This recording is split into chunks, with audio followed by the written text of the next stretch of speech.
En el nombre del Padre, y del Hijo, y del Espíritu Santo. Amén. Cantemos al Señor con indecible gozo. Él guarde la esperanza de nuestro corazón. Dejemos la inquietud posar entre sus manos. Abramos nuestro espíritu a su infinito amor. Dichoso será aquel que siempre en Él confía. En horas angustiosas de lucha y de aflicción, confiad en el Señor si andáis atribulados.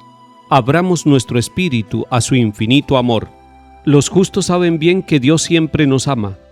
En penas y alegrías su paz fue su bastión. La fuerza del Señor fue gloria en sus batallas. Abramos nuestro espíritu a su infinito amor. Envíanos, Señor, tu luz esplendorosa, si el alma se acongoja en noche y turbación. Qué luz, qué dulce paz en Dios el hombre encuentra. Abramos nuestro espíritu a su infinito amor. Recibe, Padre Santo, el ruego y la alabanza, que a ti por Jesucristo y por el Consolador, dirige en comunión tu amada y santa Iglesia. Abramos nuestro espíritu a su infinito amor. Amén.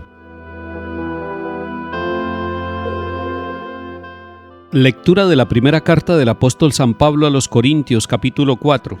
Hermanos, que la gente solo vea en nosotros servidores de Cristo y administradores de los misterios de Dios. Ahora, en un administrador lo que se busca es que sea fiel. Para mí, lo de menos es que me pidan cuentas ustedes o un tribunal humano. Ni siquiera yo me pido cuentas. La conciencia, es verdad, no me remuerde. Pero tampoco por eso quedo absuelto. Mi juez es el Señor. Así pues, no juzguen antes de tiempo. Dejen que venga el Señor. Él iluminará lo que esconde en las tinieblas y pondrá al descubierto los designios del corazón. Entonces cada uno recibirá la alabanza de Dios. Palabra de Dios. Te alabamos, Señor.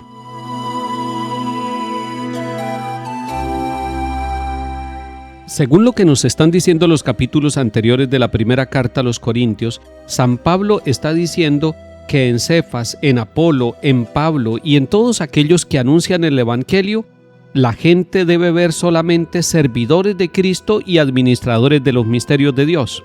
Pero esto lo podemos aplicar para todos nosotros, no solamente para los sacerdotes y para los predicadores por misión y por vocación del Evangelio, sino para aquellos que son predicadores con su vida y su trabajo, para un papá o una mamá, que los hijos vean al papá y a la mamá como servidores de Cristo, que los hijos vean y también los nietos a sus papás y a sus abuelos como administradores de los misterios de Dios. Qué bello que esto sea así. Y usted y yo que somos bautizados, estamos llamados a ser servidores de Cristo, servidores con nuestra vida, servidores con nuestra palabra, servidores con nuestra oración, con nuestro testimonio, con nuestro trabajo, con la manera como nosotros tratamos a los demás. Pero que se vea con claridad que somos administradores de los misterios de Dios, es decir, administramos la gracia de Dios en bien nuestro y en bien de otras personas.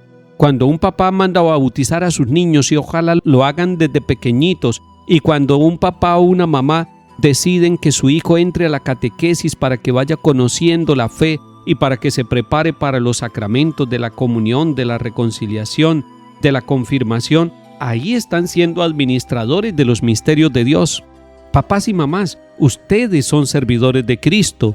Papás y mamás, ustedes son administradores de los misterios de Dios. Y si ustedes reflexionan ese versículo primero del capítulo 4 de la primera carta a los Corintios que estamos meditando en estos días, van a decir: yo quiero ser mejor servidor de Cristo, yo quiero ser administrador de esos misterios de Dios, yo no quiero ser solamente alguien que administra los bienes materiales, yo quiero servir espiritualmente a toda mi familia.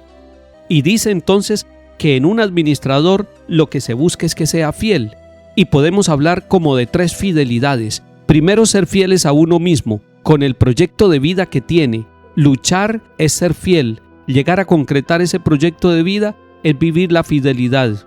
Pero además, una fidelidad con aquellos que están a nuestro lado, con hombres y mujeres. Una fidelidad que nos lleva a reconocernos como hermanos, a custodiarnos, dice el Papa Francisco, a cuidarnos unos con otros, a ayudarnos para que unos y otros nos salvemos y para que ninguno se condene. Pero además, fieles a Dios. Y la fidelidad a Dios se fortalece en la oración diaria, se fortalece en los sacramentos, se fortalece en la lectura de la palabra de Dios, una fidelidad que se va consolidando a medida que nosotros vamos creciendo y podemos comer no solamente el alimento blando espiritual, sino un alimento sólido, cada vez que vamos meditando más la palabra de Dios y asumiéndola no como palabra que se escucha, sino como palabra que se vive. Salmo 36. Confía en el Señor y haz el bien. Habita tu tierra y practica la lealtad. Sea el Señor tu delicia, y Él te dará lo que pide tu corazón. Encomienda tu camino al Señor, confía en Él y Él actuará. Hará tu justicia como el amanecer, tu derecho como el mediodía. Apártate del mal y haz el bien, y siempre tendrás una casa, porque el Señor ama la justicia y no abandona a sus fieles. El Señor es quien salva a los justos. Él es su alcázar en el peligro. El Señor los protege y los libra de los malvados y los salva porque se acogen a Él. Lectura del Santo Evangelio según San Lucas capítulo 5. En aquel tiempo dijeron a Jesús los fariseos y los escribas: los discípulos de Juan ayunan a menudo y oran, y los de los fariseos también. En cambio los tuyos a comer y a beber. Jesús les contestó: ¿quieren que ayunen los amigos del novio mientras el novio está con ellos? Llegará el día en que se lo lleven, y entonces ayunarán. Y añadió esta parábola: nadie recorta una pieza de un manto nuevo para ponérsela a un manto viejo, porque se estropea el nuevo, y la pieza no le pega al viejo. Nadie echa vino nuevo en odres viejos, porque el vino nuevo revienta los odres, se derrama y los odres se estropean. A vino nuevo, odres nuevos. Nadie que cate vino añejo quiere del nuevo, pues dirá: está bueno el añejo. Palabra del Señor. Gloria a ti, Señor Jesús.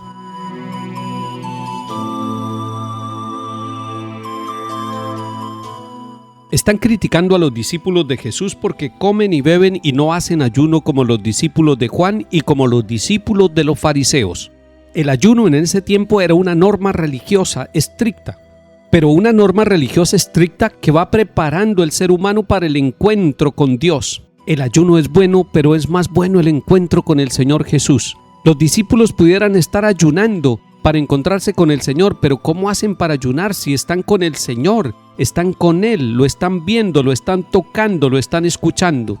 Cuando una persona está en la presencia del Señor, cuando ha logrado verlo y dejarse mirar totalmente por el Señor Jesús, como está pasando con los discípulos que Él escogió, están viviendo una experiencia de cercanía con el Maestro. Ahí ya no hace falta el ayuno. Cuando Él no esté, vendrá el ayuno, pero los discípulos están con Él.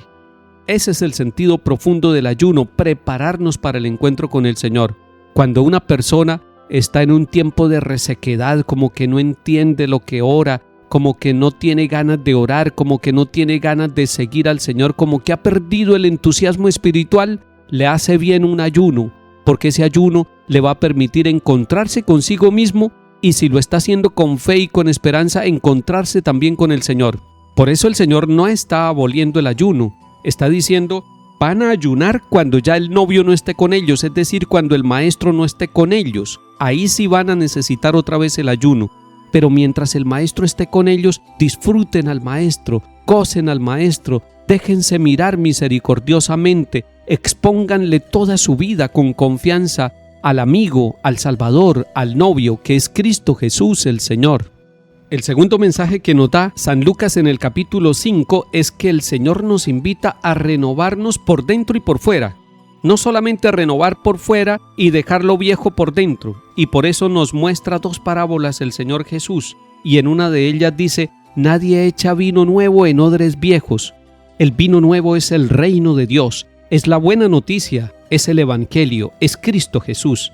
Y la vasija, los odres, somos nosotros, la conciencia. Que el Señor nos permita renovarnos interiormente para poder recibir el mensaje de la salvación que el Señor nos da. Que yo sea una vasija renovada para que tu Evangelio encuentre un buen sitio para habitar. En el nombre del Padre, y del Hijo, y del Espíritu Santo. Amén.